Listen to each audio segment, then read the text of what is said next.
Hi, welcome to Just Talking to Rick. I'm Rick Wilson, the owner of the Wilson Practical Defense website and currently Senior Curriculum Advisor at KPC Self Defense in Edmonton. Today I'm talking about the question, what is reality-based training for you? Now, most reality-based trainings will have some common aspects. They'll deal with the pre-conflict, the in-conflict, the post-conflict. They'll deal with things like awareness, avoidance, de-escalation, violence dynamics, force law, recovering from a freeze, and much more if they're reality-based.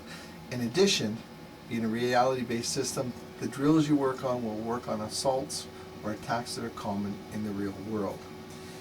And what that reality is to you may change what you're looking for. For example, I have the honor of having some Alberta sheriffs that come to train with me, and their reality is very different than my reality. They're law enforcement, so they actually have a duty to engage. I'm a civilian. I actually want to disengage.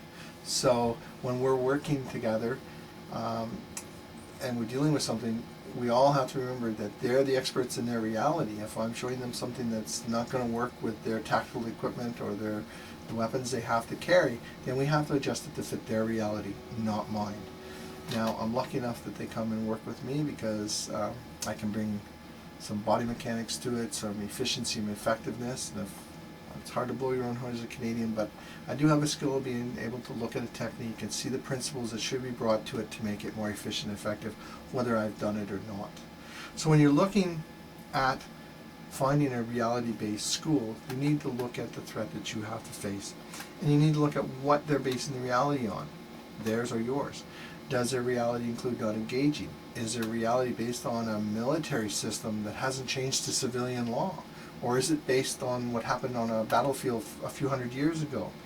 Have they got a reality that keeps you out of prison or from getting sued? Because remember, reality is your world.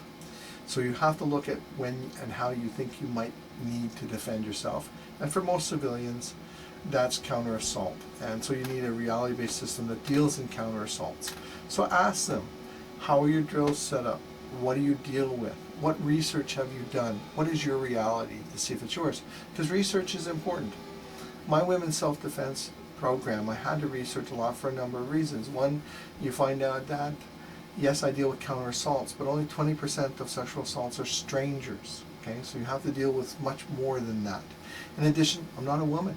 Okay? And yes, men get sexually assaulted, but the risk to women and how things happen is very different. So I had to do research. So don't hold back. Ask them how they've researched to determine their reality. And then you decide if their reality is yours. And that's how you pick a good reality-based school. So I'm Rick Wilson. Please check out my website. And if you're in Edmonton, pick up the phone, contact Randy King at KPC Self Defense and ask them those questions. See how they answer and see if it meets your reality. Thank you very much. You have a great day or evening.